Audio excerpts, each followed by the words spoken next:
Are you sick of government lackeys who say you didn't build that? Are you tired of elitists who think you need a government permission slip for everything? Everything you do is an A to B conversation, and the government should see their way out of it. Create true free markets by adopting the BIPCOT No Government License.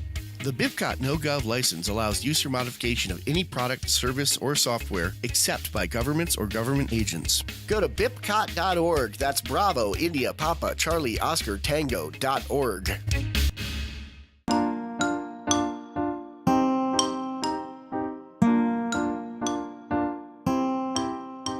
Hello Hello, everybody, and welcome to Peaceful Anarchism on the Voluntary Virtues Network on theconsciousresistance.com and theseedsofliberty.com.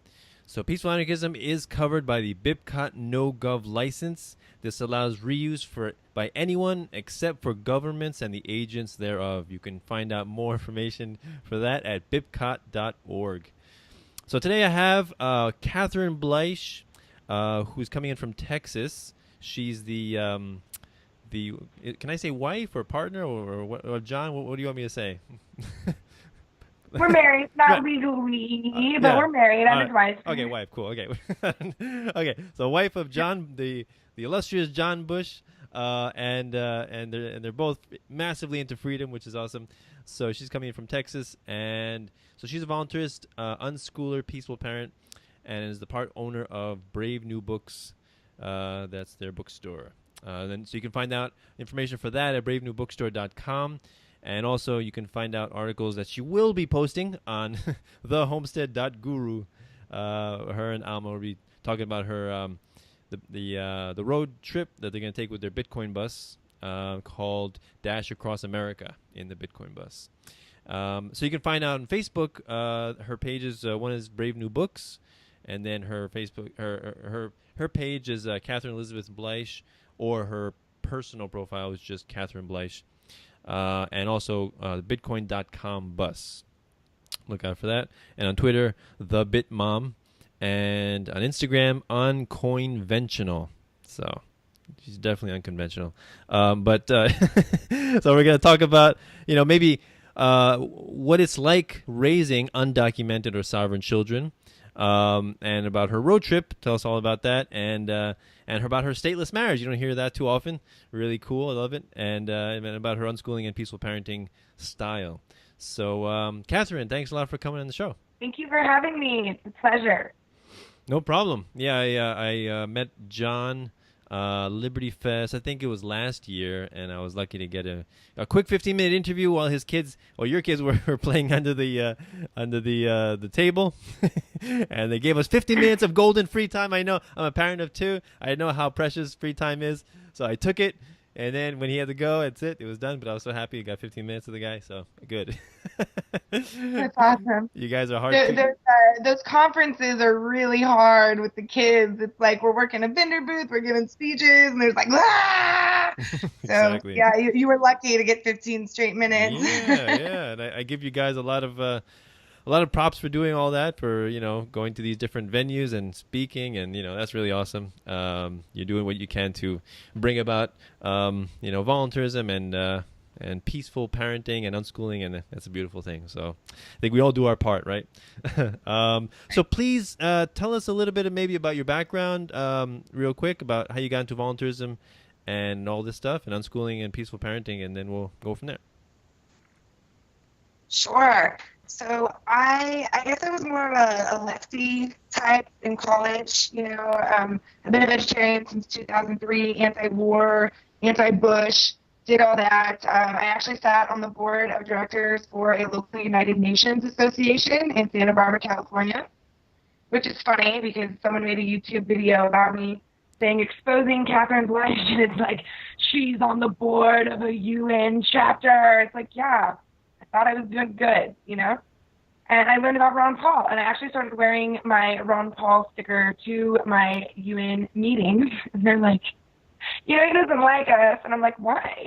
So I started learning more and more about Dr. Ron Paul. I got really involved in his 2008 presidential campaign. I was actually a delegate to the RNC in 2008. And that was when I realized that politics was a fraud.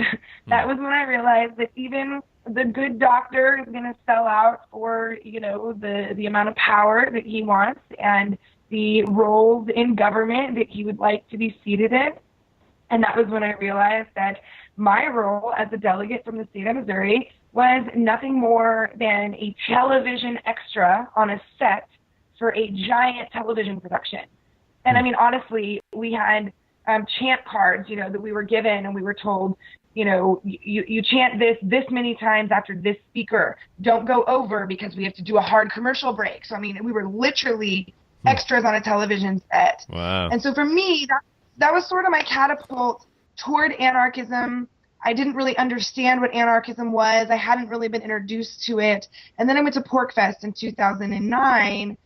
And, I've done a bunch of fusion center activism and things at this point in time. And all these people at PorcFest were talking about minarchism and anarchism. And I'm just sitting there like, wow, this is mind blowing.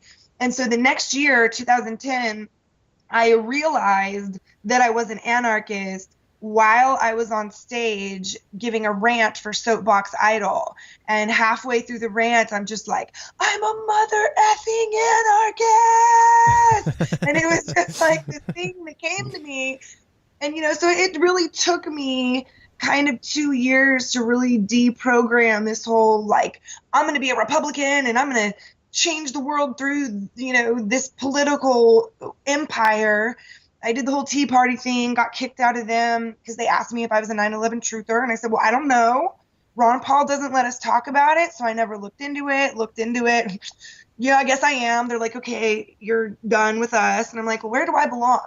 And that was really when I found y'all, the voluntarists, the anarchists, the nonviolent communicators, the peaceful parents. This is when I really started finding the people that I really fit in with. And I believe that the Free State Project and the Porcupine Freedom Festival really is what, year after year, I went 7 years in a row, is really what exposed me to the community aspect of this and made me realize that this is bigger than a political movement. This is a lifestyle. And this is something that we can pass down to our children and that we can truly step into and become. It's not just something we talk about. It's not something we try to convince others to do. It's something that we are innately when we're born. And so to re-grasp that sort of wild nature that, I am a free, sovereign human being was a really beautiful process for me. And my husband and I sort of ended up going on that journey together. I was in Missouri. He was in Texas. We found each other in Chicago. We love it for instant first sight. And, our path of kind of depoliticking evolved simultaneously. And sometimes I'm further evolved than he is philosophically, and sometimes he's further evolved than I am philosophically or spiritually or logically or whatever it is. And we've had this kind of tug and pull with each other that's been really beautiful. Like with Bitcoin, I could not get him to help me set up a Bitcoin wallet for PorcFest 4 years ago. And so I bartered someone a whole slaughtered chicken to help me do it.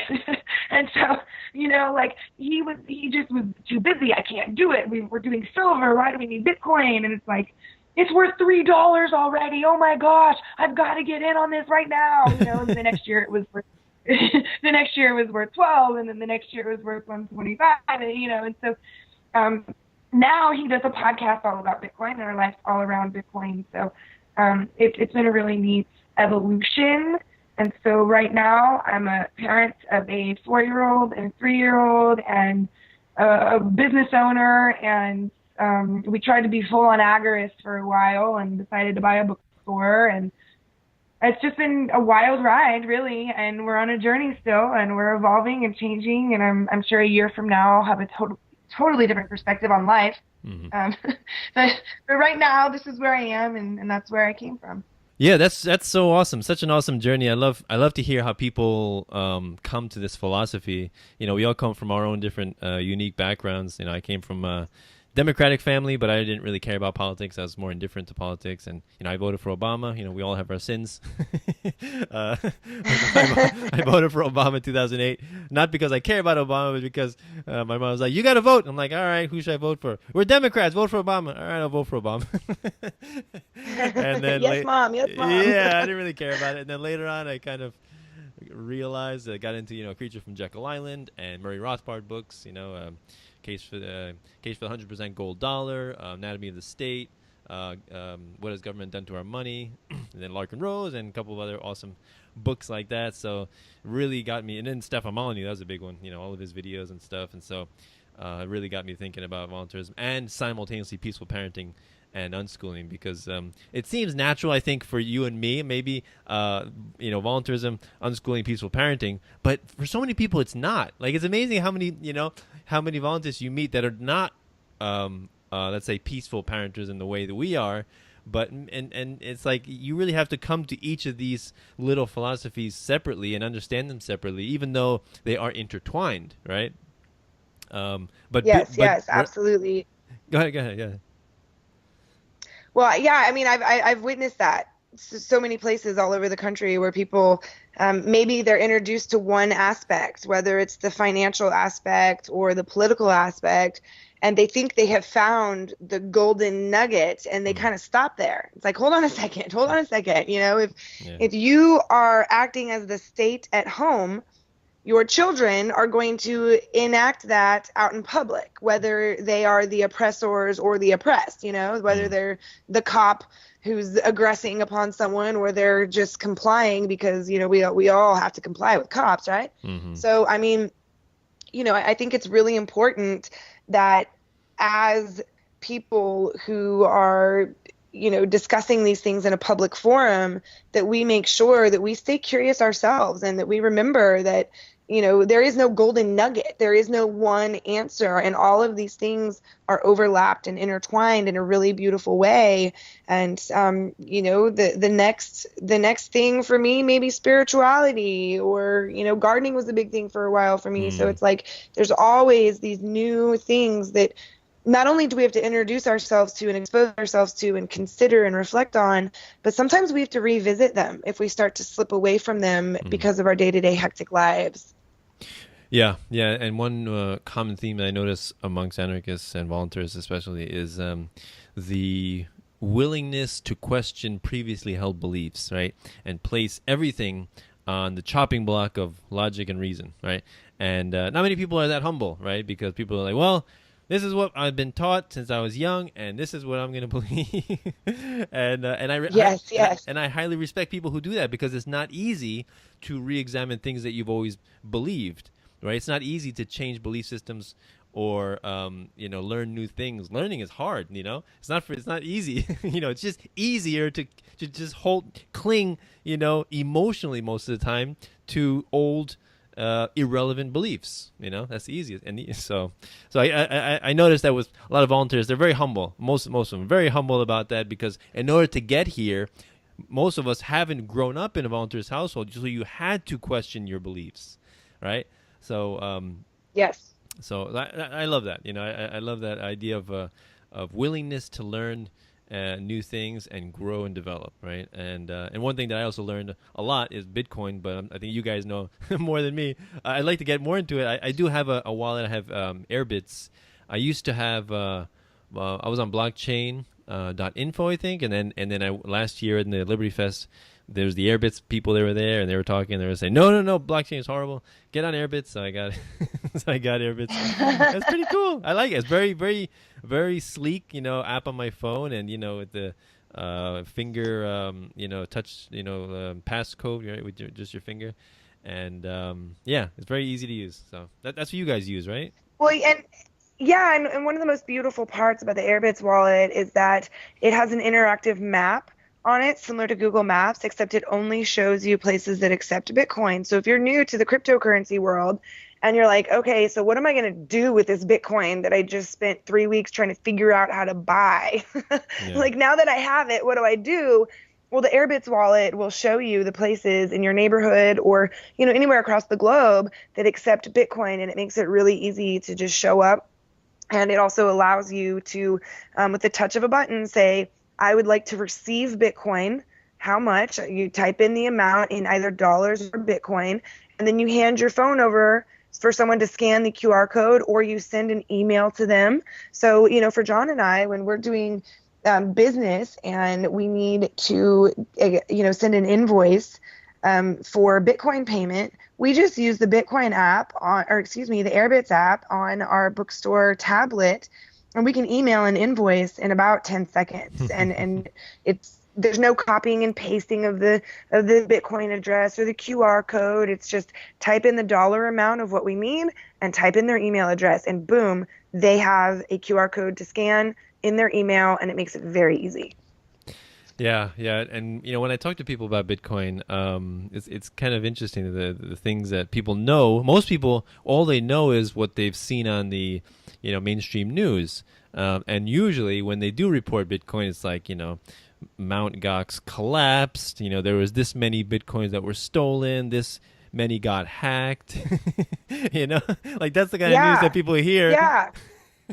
Go ahead. And it's so funny to me because it's like there are no central kind of giant banks that are collapsing because the government is subsidizing and giving them these giant bailouts. So when people bring that up to me, I'm like, well, yeah, because this is an honest money, and so if someone is doing something corrupt like Mt. Gox was, they are going to fail. There is no one too big to fail in Bitcoin, and that is so beautiful. I love it that Mt. Gox failed. Heck yes, fail away, because that keeps us pure, it keeps us honest, and it really, in my opinion, shows that the free market works. Yeah, that's a good point. The point that I make when they mention that is, when a thief, steals money from a bank, do you blame the dollars? Right? Exactly. And how many people are pickpocketed on a daily basis, either electronically or physically? I mean, money is robbed. Right, people are going to steal anything that you have, whether it's Bitcoin or the shirt off your back. Like, a thief is a thief is a thief. Yeah. And you don't blame the shirt. You don't blame the currency. You need to blame the thief. Yeah. So I mean, just like anything, Bitcoin is it's a creation, it's an invention, it's a technology. It's an inanimate object, basically. Even if it's not physical, like like a computer, like a gun, like a car, and like all of those things, which are tools, depends on who's using it and for what reason they're using it. Right? Could be used for good or for evil. And so you never blame the tool, right? You always blame the user, the person. Like if the computer, malfunctions, you blame the computer or the programmer, right? That's right. so that's why I like to bring it back to help people to realize that this is just a tool that people use, like a computer, like a car. You can use it for many different things, but you can't blame it for things. You can't blame it for failure. and the beautiful the beautiful thing is that people are not forced to use it. People using it because they love it. It's efficient. It's quick. It's easy. And they don't have to be forced to use it, right? Everybody's forced to use Federal Reserve notes, to transact for the most part, to pay their taxes, if they do pay taxes. And they have to be forced. So what does that tell you about the quality of Federal Reserve notes? Well, and it's such an archaic and outdated system. When John and I accept credit card payments at the bookstore, it takes forever for us to get that money. Like if you use a credit card on a Friday, even though we pay $25 a month for next day deposit, we don't get that money until Tuesday. Okay. Whoa. With Bitcoin, I get it instantly. Right. So it's like it's I have the ability to, because especially when you're a small business and sometimes the cash flow is very tight, like very, very tight, and you can't restock the things that people buy until you have that money in your account.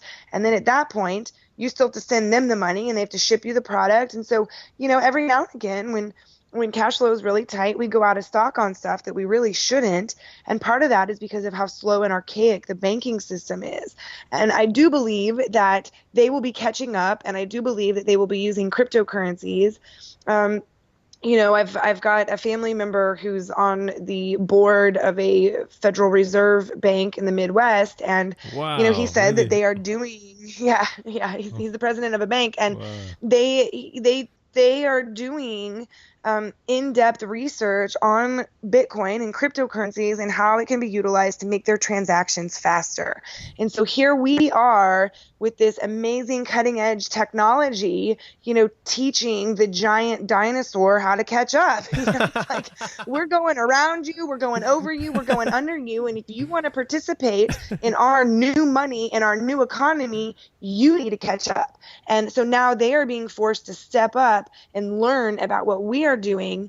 And because you can't force us to stay in that world anymore. It is just so outdated and so it's ridiculous to me that I still have to wait 4 days to get a deposit of money that was spent on a Friday. That's absurd. It's absolutely ridiculous. And so I think we're going to see in the next 10 years, a very strong movement toward cryptocurrency becoming very mainstream, and whether it's Bitcoin that stays through the long term, I don't know. I do know there are banks in Europe that are testing Ethereum and Ether and using their open source technology to test their own interbank to bank transactions. So I think we're in a really interesting time where the old model and the new way, they're sort of merging, and I'm excited to see what happens. I think it's going to be neat. That's such a very strange situation. Like Federal Reserve officials investigating Bitcoin. It's like criminals investigating how to make their crimes more efficient. That's kind of what brings it to mind to me. It's like, wow, you guys are so efficient in your transactions. Maybe I should use that in my crime. That would make my crime even better. It's such a strange thing. But the other thing that I like to point out to people when they criticize Bitcoin, saying, when they point out all those failures, is it's not really about Bitcoin, right? It's about people searching for alternatives to a monopoly on currency, right? To a monopoly on banking, the Federal Reserve and all that. It has a stranglehold on currency, and if you want to compete, it's illegal to compete like with Federal Reserve notes, and try to like make them look like that. But other things, I think Bitcoin and like even like how some places have what do you call that? Like Ithaca hours or mountain hours. I forget what's that called. Just alternative currencies, right? Just the local currency. Yeah, local currencies, right? That's fine. I think they're fine with it. The way they say it, they're fine if it doesn't look too much like a Federal Reserve note, right? But yeah. So basically, you can't call it a dollar. And you can't call it a dollar, right? So they made. Yeah, I mean, Liberty Dollar. Homeboy's in jail, I think, still for because he used the words Liberty Dollar on his coins. Is that the guy that used the silver dollars, so silver coins? Yeah, he made silver ounces, right. And the name of them was Liberty Dollar. It had the word dollar, and right. If you're not using their terminology, it's kind of how the USDA organic, they copyrighted the word organic, and so now you have to find a workaround to use other terminology to say I don't spray my stuff with pesticides, and right. I use natural fertilizers, but I don't want to pay to use the word organic. It's like we have to go around their words and come up with new ways. And in a way, I used to think, man, they're holding us back with this kind of stuff. But really, I think they're pushing us forward, because when they try to restrict our language or our actions, whether it's through the economy or through simple things like the word organic, it forces us to innovate, and it forces us to create things like Bitcoin, and it keeps us on our toes and doesn't allow laziness or complacency. The price of liberty is eternal vigilance. I don't remember who said that, Benjamin Franklin or someone, but the price of liberty is eternal vigilance, and as soon as you let your guard down, you will find that liberty exists in your life no more. So try and oppress away, because you will see me innovate, and you will never catch me. I love that. So along those lines, can you tell us what it's like to raise undocumented or sovereign children? Oh, it's a trip. It's crazy. When we were pregnant, we first found out we were pregnant. Of course, our parents were just like, you're doing what? You're doing a midwife. You're doing a birth at home. You're not getting a social security number. You're not doing a birth certificate. What are you doing? This is awful, and it was just this, like, we had to really advocate for ourselves to our peers and to our family. And, so by the time we had our second kid, they realized, like, okay, they had their baby at home. Nothing bad happened. In fact, it was really great. John's mom showed up. She was there for both births, and I think she really enjoyed the process because, she was able to participate and witness it and be a big part of it. And she got to see all the midwives and her assistants kind of doing their thing around the house. And it was quiet and wonderful and intimate. And I didn't have to get up and go anywhere. There weren't, fluorescent lights and machines beeping and bopping. And it was just a beautiful, beautiful way to bring a child into the world, just into your own home, and to stay there. And to not have that stressful first car ride where you have this extremely precious cargo that you're driving down the road at 80 miles an hour. Why risk that when you can just do it at home and not leave until you're truly ready? And it was transformational, that part, not only for myself, but I think for our extended family, our parents, the grandparents, and everyone who witnessed what we did. It was very different for us. I know there's of course communities within our society where that's completely normalized, especially in the unschooled community. A lot of people do home birth, but it was new to us and it was new to our family. And so that was pretty transformational. And we actually documented our second child's birth and our pregnancy through a video series called Sovereign Living. And you can find the first episode for free on YouTube. And then episodes 1 through 4 are on a website called watchmybit.com. And honestly, we didn't finish the series yet. We got 4 episodes finished. We have the taping of 5 and 6 done, but we lost our farm. Our landlord decided to sell the property sort of unexpectedly and gave us 30 days to leave. And we lost all momentum on finishing the series. Wow. And, so if there's an angel donor out there, all we have to do is finish the production of the last 2 episodes, and then we can look at Netflix and Hulu and things like that. But, and then, of course, it was really depressing to even look at the footage from our life at that farm, because it was our golden years. Our daughter was born and raised there for 2.5 years. And when we lost it, it was a travesty. It was heartbreaking. And we had 115 chickens we had to rehome and 25 garden beds. And, the community we had built really crumbled. There was a big emotional upheaval. John and I built this community around us. And so when we failed at maintaining the property because we were on a month-to-month lease, people were mad at us and they were resentful. And we learned a very major lesson on community building and on sovereignty. And it's a major reason that we now have moved into a bus so that we can be mobile and no one can take that from us. There's no landlord. If we're not happy where we are, we can go. And it's very liberating and very freeing. And so I definitely went through an evolution when my daughter was 2.5 and my son was 6 months old. Oh gosh, I guess she was only 2. Yeah, they're 18 months apart. So anyway, where I used to think sovereignty was like digging roots and holding your ground and I'm going to protect my land if they come to raid us. Now I believe that sovereignty is mobility, and the ability to move and go where there is more freedom is very important. And so I don't ever want to dig my heels in and have some gunfight for my land. I'm just going to go where there's more freedom. I don't need to deal with the drama of a fight. And so now we've got these 2 beautiful children who, we're peaceful parents.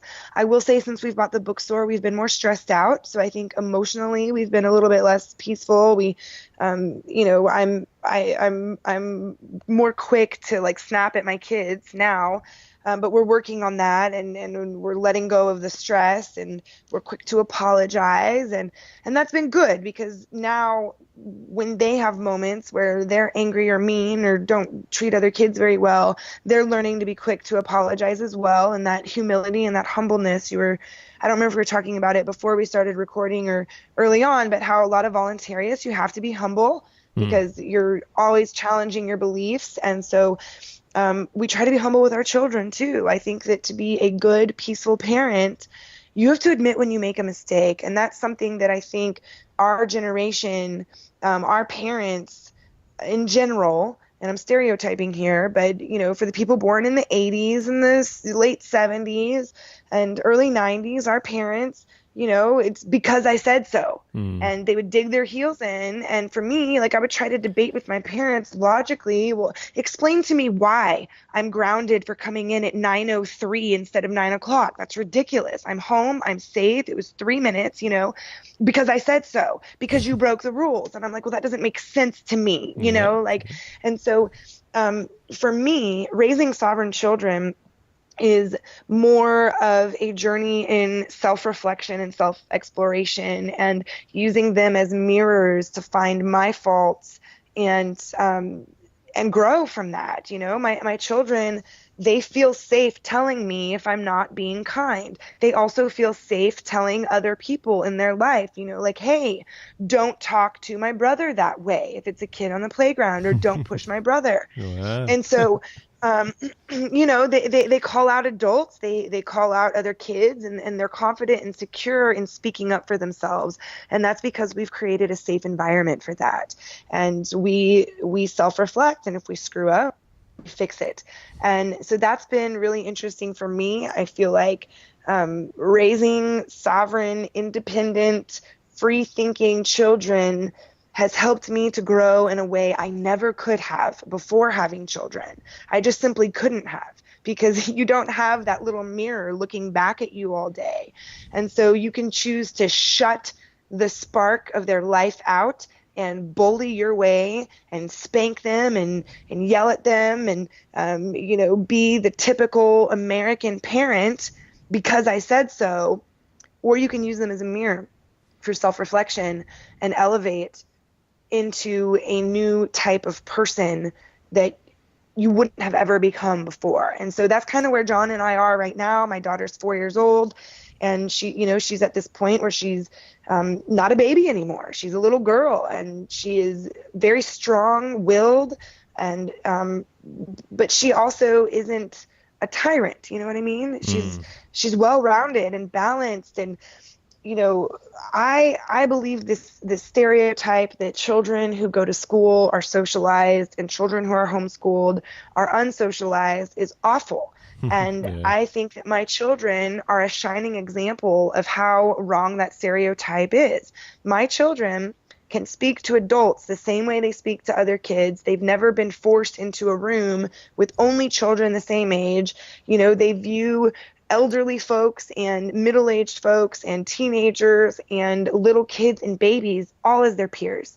And they speak to them all the same way. And they feel comfortable around all ages and all groups. And that, to me, is being socialized. They go everywhere we go. They do everything we do. And it's really amazing. And we've had people, especially my daughter, her communication skills are just incredible. And I believe that's because before we bought the bookstore, my husband worked there, and she grew up listening to people debate philosophy, standing on my hip while I'm in a group of people. And, she would be looking at whoever was talking. I mean, she was listening. And just so her language skills and her logic skills, they're very strong and they're very profound. She wasn't sitting in a classroom singing nursery rhymes, She was at a bookstore listening to debates on economics and philosophy. So that's not to say that we're doing it perfectly or we're doing it right. We're definitely on a journey, and we do make a lot of mistakes, and it is really hard to raise your own children all day, every day, and to run a business and to stay sane. And so we've really been focused on finding balance. And I think that the mobile life is what has allowed that for us, because we have seen mountains and oceans and lakes and rivers and forests and deserts. And when things start to get stagnated or rough or whatever, we can just go. And it is so liberating for the children to experience. We basically kind of orbit around Austin because that's where our bookstore is, unless we go on a long trip. And to realize how diverse the ecosystems are all around Austin. Every place we go, there's a different set of bugs and a different set of birds and a different set of plants. And so the knowledge that they are gaining from this lifestyle, I believe that it defeats any education system, public, private, or homeschool. And it is just allowing them to live their life as free, sovereign children. That's it. Wow, so beautiful. I love it. I want to go back to what you said about your Sovereign Living series, because that's how I think I first learned about John through his interview with Jeff Berwick on Anarcast. And then he talked about the Sovereign Living, and then I checked out the first episode, and I saw how he was reading the book A is a rule is to break, A is for anarchy, right? I don't know if you still have that book, but as a result of watching that, I bought that book and I read it to my kids, and my daughter, let's see, they're probably like, I don't know, 3. My son was probably 3 or 4. My daughter was probably like 1, around that age. And and I would read it to both of them. My son loved it, and my daughter, she was barely talking, but she was like, she couldn't say anarchy, but she says ankiki. So she kept saying ankiki. I want to read ankiki. It was so funny. Oh, that's so sweet. And then I never got a chance to tell John, so I'm happy to tell you that that really influenced me. And then at the end of the book, it's like, because this is a book about anarchy, if you want to tear this book up, feel free to tear this book up. And that's exactly what happened to it. Eventually my daughter just ripped all the pages out, but my kids loved it because I guess you see the child, and the child is just having fun through the whole book, right? And so yeah, my kids absolutely love that book. And I looked for other books, but they weren't, I don't think they were as good as that one. That's the best. It's hands down the best. Right. It's the only thing I don't like in there is when they say eat cake for dinner. Oh, right. Because right. There's kind of a divergence in the unschooling philosophy. You've heard of radical unschooling? Yeah. Before, right, as opposed to unschooling. Right. So Dayna Martin is the one who's really spearheaded this. She has a book called Radical Unschooling, and which is more than just the education. So unschooling is where children are free to learn at their own pace in their own way, and you're just facilitating learning opportunities for them and helping to push them along. And you might hear dogs barking because someone's showing up at this house here. Okay. But radical unschooling is when it's like everything's a free-for-all, and there is this philosophy of food freedom. And my personal opinion is, when you're looking at the fluorescent colored stuff in the gas station, otherwise known as junk food, that is not food, okay? That's not food. It's not nutritional. It's not food. And so that's where we diverge. She says don't use the word junk because it's placing judgment. Don't say junk food. Oh, really? Allow kids to try whatever they want. Yeah. And I completely disagree. Like, the way I see it, I'm going to buy you all the organic stuff, and I'm going to teach you the way food affects you. So my daughter has extreme sugar sensitivities. And if I were to just say nothing and just let her do a free-for-all on everything she sees in the store, she wouldn't understand why she was having the emotional struggles she was. So instead, we talk about, okay, this is processed chemical food coloring. This isn't food. But here's an alternative that tastes really good, and it doesn't have any added sugar that makes you go, do your crazy thing. And so we talk about it, and I feel comfortable saying no when I go through the gas station and my kids want that neon colored stuff.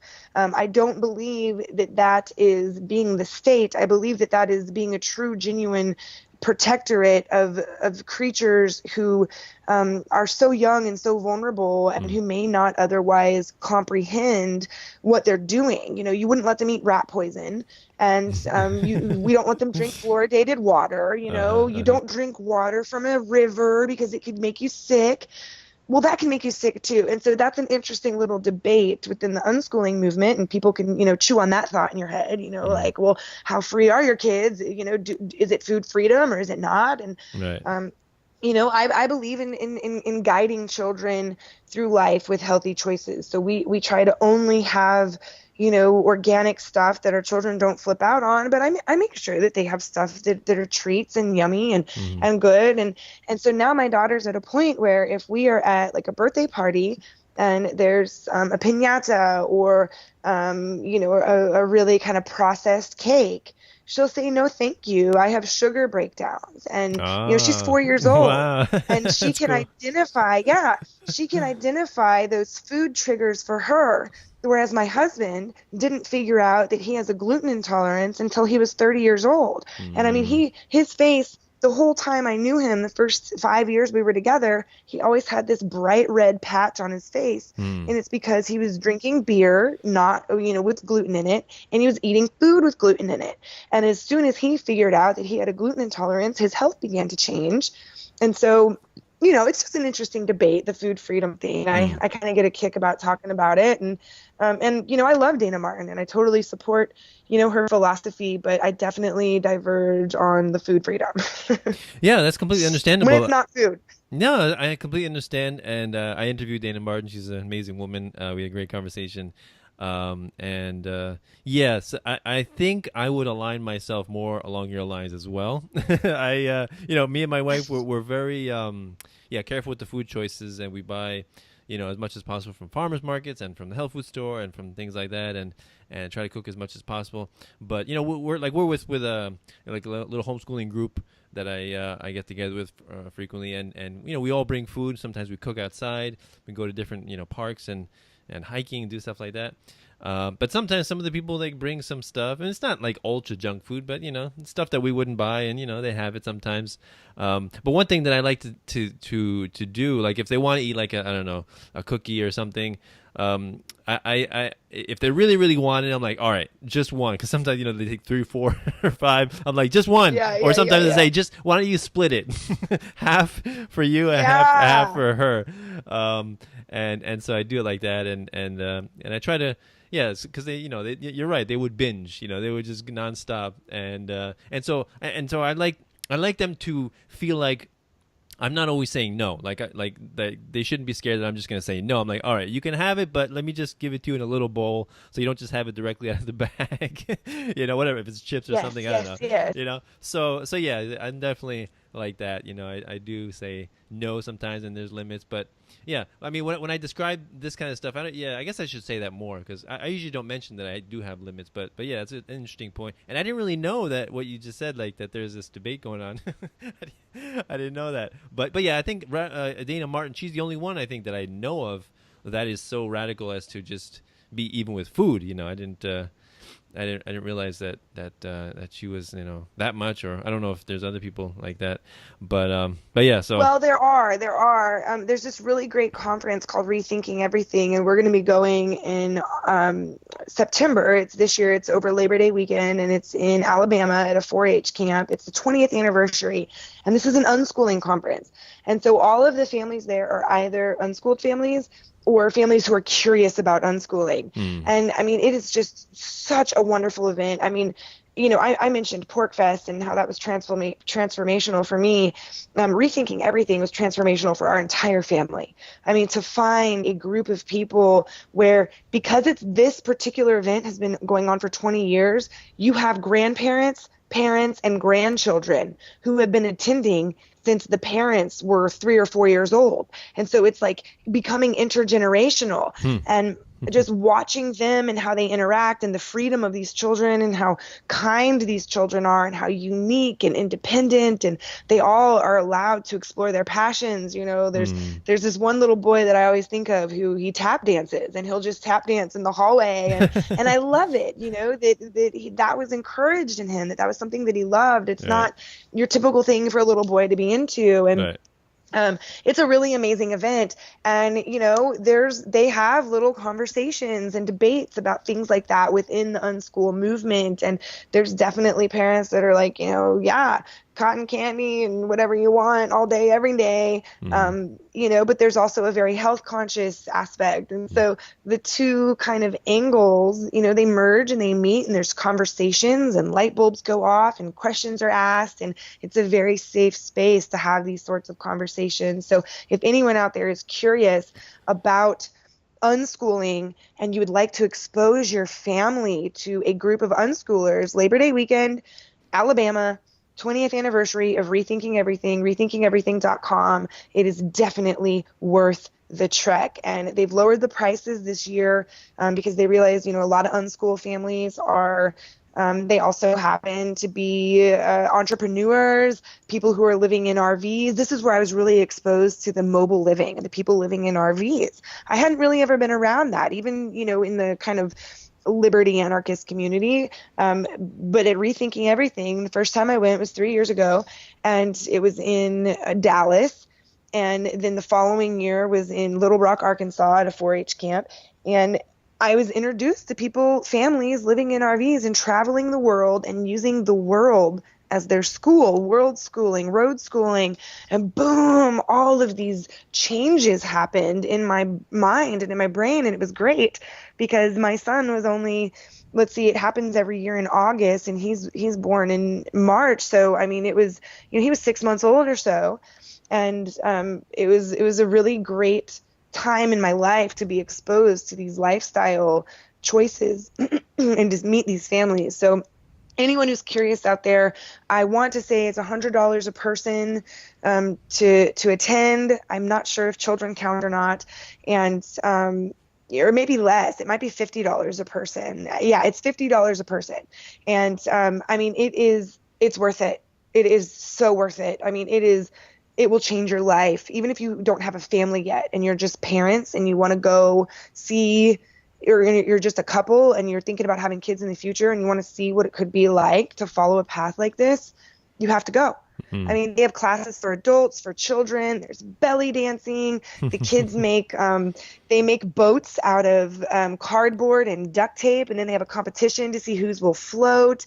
There's hikes. There's there's things where everyone goes around the campfire and they write out their goals for the next year and send them out onto the lake. I mean, there's spiritual aspects and music and kind of a TED Talk opportunity where you can get up and give your speech of your lifetime in front of your unschool peers. So it's a really cool event. And if any of your listeners are interested, rethinkingeverything.com. John and I will be there. The whole family will be there. And I'll be talking about leading a decentralized life. John will be talking about freedom cells, which is sort of small group community building from the bottom up. And we will, of course, be having an open house of our Bitcoin bus that we are remodeling right now. Yeah. Please tell us about the Dash Across America road trip that you're doing. Yeah, okay. So we were gifted the Unschool bus by Jeff and Kelly Halladorson 2 Aprils ago. So we've been living in this bus for 14 months, and it's been really cool. We've been able to see so many places and do so many things, and I feel so blessed to have exposed my children to the beauty of Mother Nature. I mean, we have parked on the beach. We have parked on rivers and lakes. I mean, it's phenomenal. And but they had the house built for 3 teenagers and a parent with a master bedroom, and we, of course, have 2 toddlers. So over the past year, since we also bought the bookstore, 4 days after we got home with the bus, we took over Brave New Books. So slowly we kind of gutted this bus and put in our own furniture. And now we're at the point where we are scraping, sanding, and painting the outside. We're pulling out the floors. We're putting in new, cupboards and appliances and electricity and piping and all that sort of stuff. And we're going on tour, which is the Dash Across America. And we are the Bitcoin.com bus. Bitcoin.com just came on as our lead sponsor of this tour. And we're going to be introducing people to all things decentralized. So cryptocurrencies like Bitcoin, Dash, and Ethereum, tiny house living, mobile living, freedom cells, unschooling, just all of these decentralized lifestyle aspects that John and I have really sort of grasped onto. We believe in having a decentralized income, having multiple streams of income so that you can weather any storm that comes upon you. We thankfully are able to subsidize the bookstore when it's doing bad with our viral homesteading blog. You mentioned at the beginning, the homestead.guru, and this is all about going off the grid, survivalism, homesteading. And, when the bookstore is not doing well, I laser focus on blogging, and I bring in money through Google Ads and Amazon and I also have a doTERRA business selling essential oils. Hmm. If anyone's interested in that, I can talk to you about that. My husband is a longevity representative, so he sells, energy drinks. It's our best selling product at the bookstores, Tangy Tangerine. So we've been decentralizing our income. My husband does his podcast, Sovereign BTC, and all of these streams of income help our family, and it's a decentralized way, and that's how we're able to work for ourselves. If we were just doing one of those, we wouldn't make it. And so, and I used to write a lot for Bitcoin Magazine and Cointelegraph and different Bitcoin publications. And now that my kids are like in this total toddlerhood, I cannot sit down and write about technology stuff. I can't focus, but I have got figured out how to write the viral homesteading blogs, because that just kind of comes more naturally for me, more stream of consciousness. So anyway, the decentralized lifestyle in every way, shape, and form, whether it's the income, the way we're educating our children, the way we're living, this is what we are going on tour for this Dash Across America in the Bitcoin.com bus, is really to just put our lives on display. We're going to do an open house of our tiny home and show people that you can do this. You can live a sovereign lifestyle, and it takes a long time to get there. Slowly, not only deprogramming your brain to think I have to go work for one job for 30 years to get a pension. I have to buy one big house and live there for 30 years to sell it and, or hand it down to my kids or whatever. Like, you got to deprogram all these little things. And John and I have spent years deprogramming ourselves. And I think we're at a point right now where putting it on display could really help inspire some people to make changes in their lives. So we're really excited about it. We're going to be leaving Austin in 1 week, and we are touring with Alma and Brian, who are in their motorhome. And we're going to be going to the Jackalope Freedom Festival in Arizona. Then we're going to be visiting the Airbitz headquarters in San Diego, then the Cheap Air headquarters in LA. And then we're going to be doing the Bitcoin meetups in Vegas and Denver, where Dish Network is. They accept Bitcoin. Kansas City. We're going to go to our family lake house for a couple of days, because that's on the way down to Rethinking Everything, and then back to Texas. And I think it's just going to be a really neat opportunity to spread the word about Bitcoin, unschooling, tiny home living, freedom cells, everything decentralized. We're really, really excited about it. Wow, you guys are so busy. Wow. So when you say tiny home living, I assume you mean living in the Bitcoin bus, right? Or yeah. So you also mean you also mean the tiny home movement, like those little one room houses. Yes. The tiny home movement is, was kind of developed around building a house on a trailer so that you could tow it behind you. Right. And I didn't want to do that. I like the idea of being able to go wherever we want without needing two separate vehicles, without having to tow and to hitch.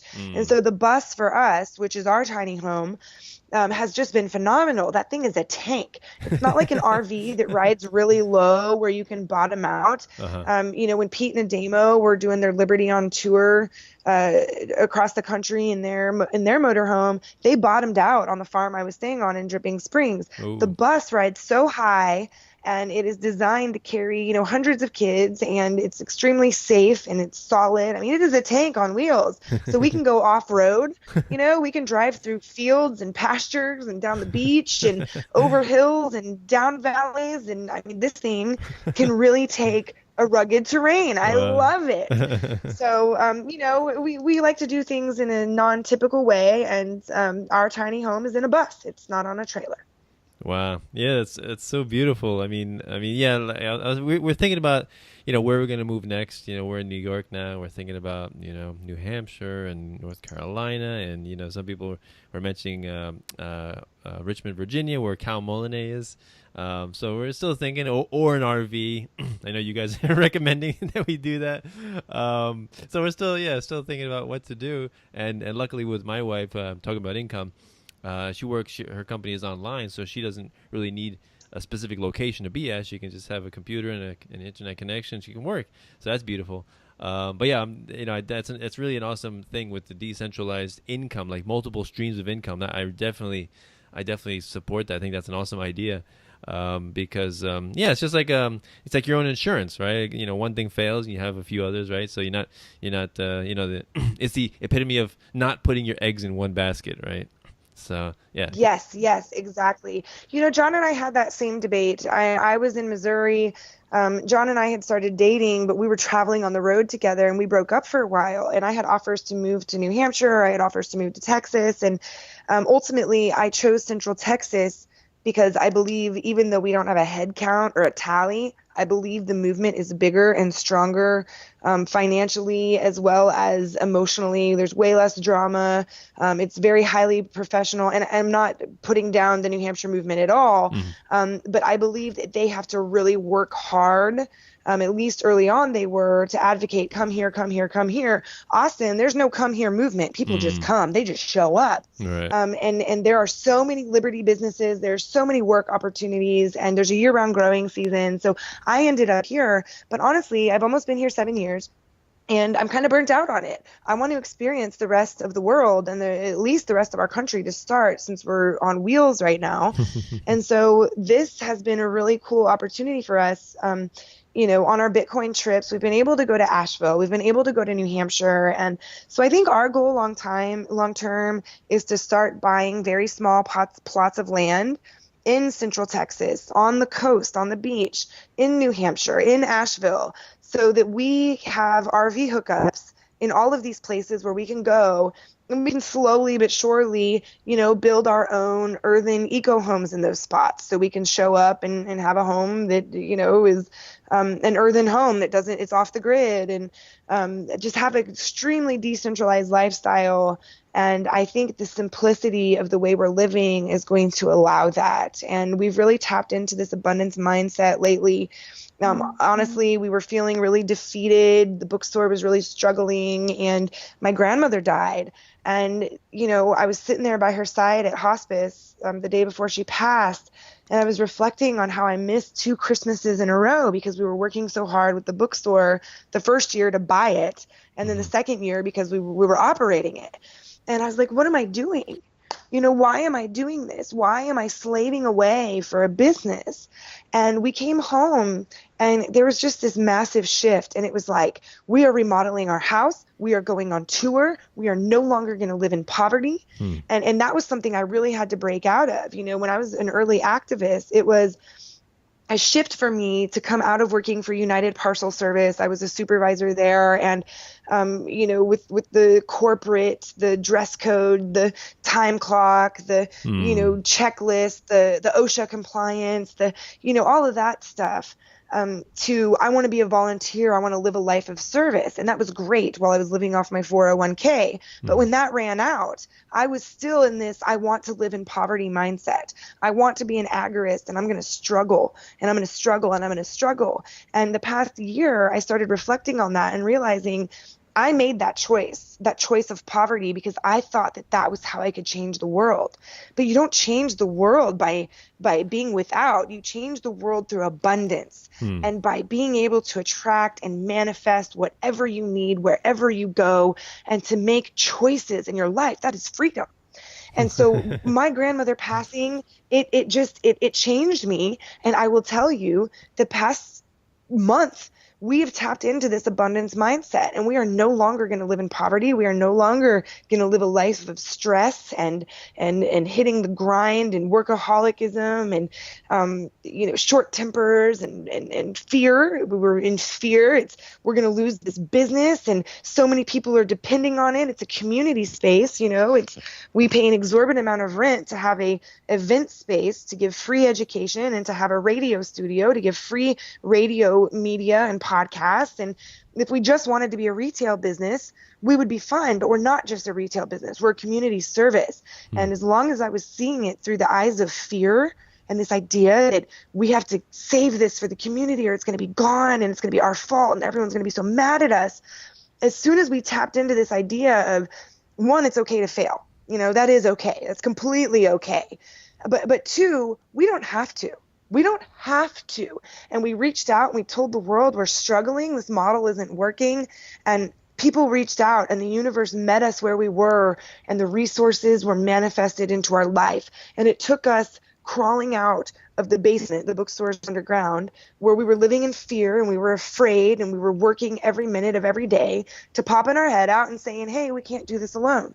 And as soon as we stepped into that, and not to mention we fired all the toxic people that were bringing negative energy to the space. We said, no more of this. We try to help people. We've got this desire to help people, but sometimes you just need to say no and draw strong boundaries, which I think is something the liberty movement needs to do. Toxic people suck, and you are not free when you are emotionally abused by people. And so I know there's this whole like Christopher Cantwell, like, I'm going to say whatever I want and be really mean. Well, that's not freedom. It's not. You can rewire someone's brain by the words and the energy that you direct at them. And so when you are allowing that into your space, when you're allowing people who are toxic into your most intimate space, your business, your family, your relationships, you become that and you cannot succeed. And so we cut out all the toxicity. We told the world we needed help, and boom, abundance. It's there. And I am not letting go of that. I am not going to live in fear anymore. I'm not going to live in poverty anymore. I am going to change the world, and I'm going to do it by helping others step into abundance.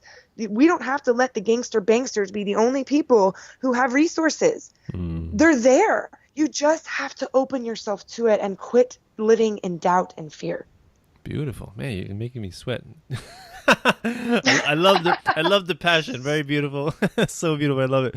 Yeah. Well, I mean, that's where we are right now. I mean, that's literally the transformation that we're going through. And, there's all these volunteers here helping us remodel our bus. And it's, over 100 degrees some days, and it's really hot.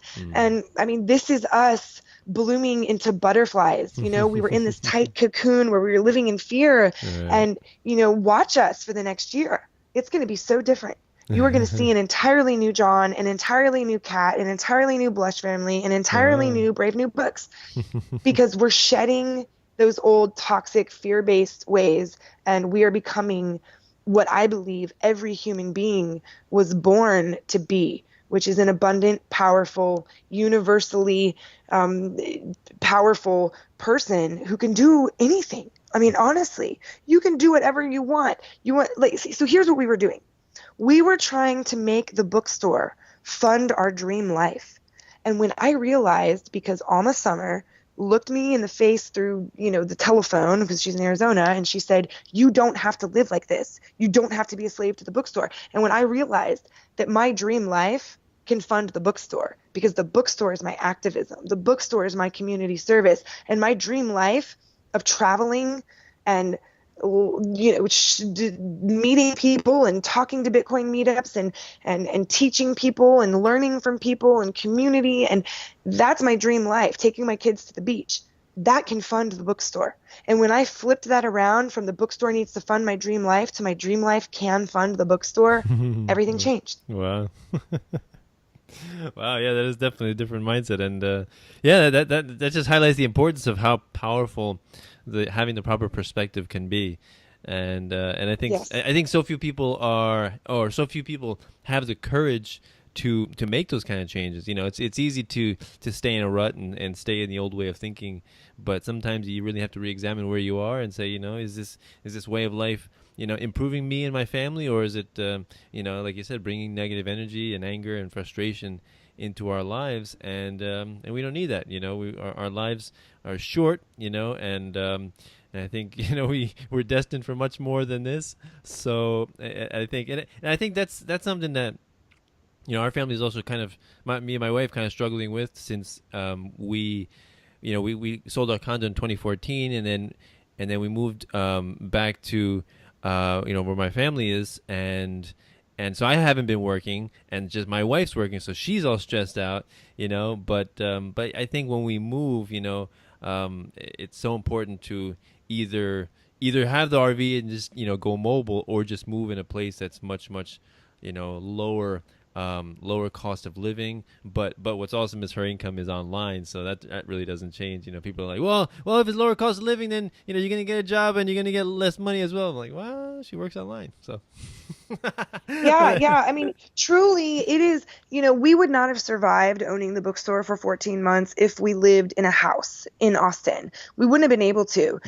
Campgrounds around here run from $300 to $600 a month, but half the time, like right now, there are people who own farms and they say, come stay with us for 3 months, come stay with us for 6 months. Wow. And that has been really neat for us. I think Cool. that time period, that like 3 to 6 month time period in one place, it allows you to really get to know another family. Mm-hmm. It allows you to really get to know that region and that area, but it also allows people to keep their autonomy and to move on and, ramble on. And so for us, doing the tiny home thing, the mobile living, the RV thing, right now our personal expenses are electricity for a bus. So, it's nothing. Our cell phone bill, our insurance, and food. And that's our cost of living. And so when you tell that to someone who's living the standard American lifestyle, they can't even fathom it. They can't even fathom it because there are so many bills that come with the standard American home and the American dream, and really, isn't this the American dream? The ability to head west, with your family in search of gold or whatever, the promised land, to me, this is the American dream. This is freedom. I love it. I feel so blessed to have gone to Rethinking Everything, to have met these people who live this way. I posted on Facebook, here's the power of manifestation and the law of attraction and this idea that when you put out to the universe what you want, that you will be met with that in return. I posted on Facebook a year and a half ago, can someone tell me what it's like to live in an RV with a family? And by the end of that Facebook thread, we had been gifted our home. Wow. Okay. Really? So yeah, literally that was how it happened. Wow. So if this is something you're even remotely interested in, try it for a year and you will find how liberating it is. I mean, this idea that like we can take on a struggling bookstore, that we can take on these entrepreneurial things and they can fail because our living expenses are so low, it takes such a burden off of our shoulders. I mean, just a huge burden off of our shoulders. Wow, so beautiful. So before we go, I don't want to keep you too much longer, but can you tell us a little bit about your stateless marriage and how that went? Yeah, absolutely. So my husband John and I, we got pregnant well before we were married. We had our daughter, home birth. We were working through some of our own, kind of emotional things during that time, and we fell even more deeply in love. And my husband proposed to me at the Porcupine Freedom Festival in front of about 400 people. And we decided to deliberately conceive our second child on the train on the way home, and it was great. And we had our children 18 months apart, very intentionally, so that they could go through puberty together. We want to have children in pairs so that they've got a partner to kind of grow up with. And, so the next time we get pregnant, there'll be another one shortly following, deliberately. And we had a 1.5 year long engagement, and we got married as a family. My father didn't walk down the aisle and give me away. I don't belong to him. We walked as a family, and we walked down the aisle, and we did some ceremonies that I didn't really even look up what other weddings were like. We just decided what we wanted to do and some rituals that were important to us. We had a tree planted by every single person who attended the wedding. They put dirt into the pot, and I was barefoot because that's just the kind of hippie girl that I am. And we had acoustic Beatles music playing through the entire thing. And our friends got up and said some words to us. And we had the people in attendance give vows to us as well, that they would be there for us, that if we needed them. And, honestly, the pressure of the bookstore, we almost called our wedding attendees together to help us because we were crashing and burning and living in fear and fighting. And we thought our marriage is going to end. And so we were that close to calling our wedding party together to follow up on their vows, to be there for us when we needed them. And we found a way to plow through without needing to do that. And it was a community wedding. It was us committing to each other to be better people, to stick together, to work through it, to make it happen. and asking our peers to be there for us and to help us. And if we needed them, whether it's for emotional support, like I just mentioned, or if it's, barn raising, like we're doing with the house that we're remodeling right now in the bus, we reached out, we asked them to be there, and it was a camping festival. So we all camped out, and there was a bonfire, and it was on a lake. There was a little small church there. We're both spiritual. I walk with Christ and Buddha and all the great teachers of the past, and so does John. And it was just the most wonderful weekend maybe not the most wonderful weekend of my life, but one of them. It was in the top 10. It was really great and very unique. There was no state involved. We had one of our good friends was the wedding officiant, and honestly, we didn't even sign a contract. Our wedding was videotaped for Sovereign Living, so it will be in the final episode. Episode 5 is the birth of our child, and our wedding, I think, is in episode 6, or episode 4 is the birth of our child, and then natural health is episode 5, and then natural 6 is our stateless wedding. Mm-hmm. And it was awesome. And so technically we're not quote unquote legally married, although I think in Texas we're kind of grandfathered in through common law marriage. But I don't need permission. I don't need to file anything with anyone to be married, to have a family unit, to have a life partner. And this is a choice that we made, and we don't want a third party involved. So should we decide to split, that's between John and I. And we do have if we break up, here's what's going to happen contract that we've signed with each other. One about the bus, one about the kids, one about the business. We have created those documents for each other, but they're not filed with any state or governing agency. It's a private handwritten document between us as sovereign individuals. Wow. So beautiful. Wow. See, I love that. You guys are paving your own way. True pioneers in the truest sense of the word. Very cool. So, so please, before we go, let people know how they can reach you if they want to find your work and help support you.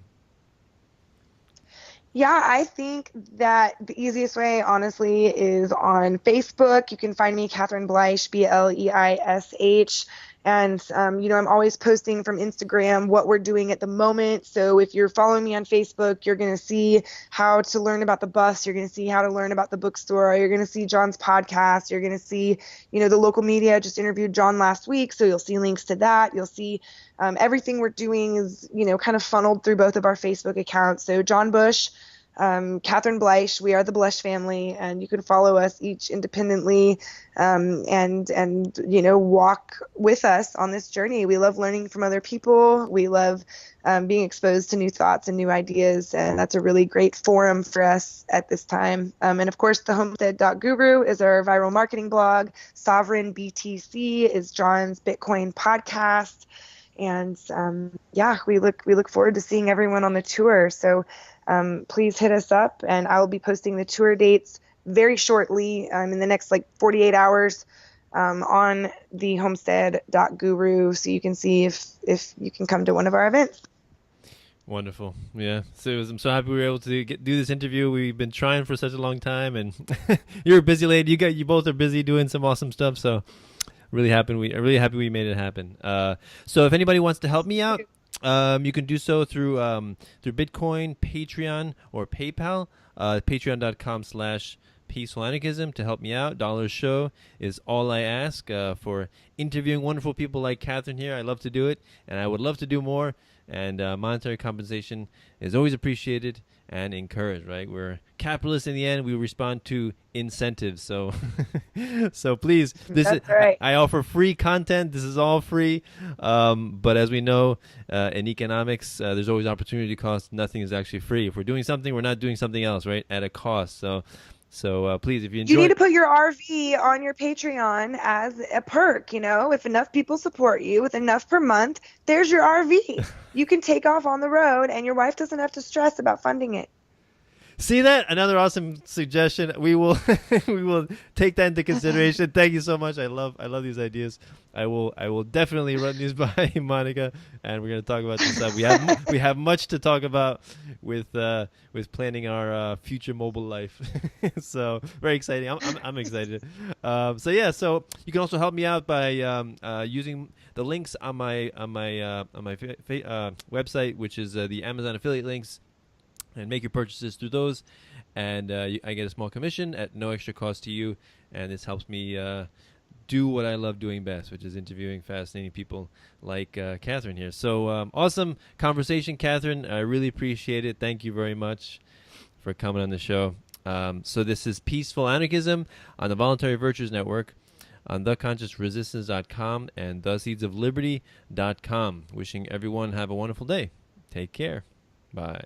Cell 411 is a free app for Android and iOS that replaces government-controlled 911. Cell 411 allows you to preset a group of friends or private organizations to show up in any emergency. Cell 411 is a nightmare for the state because it proves their so-called services aren't needed. Cell 411 has had thousands of installs, and of course it's covered by the BIPCOT no government license. Cell 411 because your friends won't shoot you when you're in trouble. Without the government, who would build the emergency services? You and Cell 411.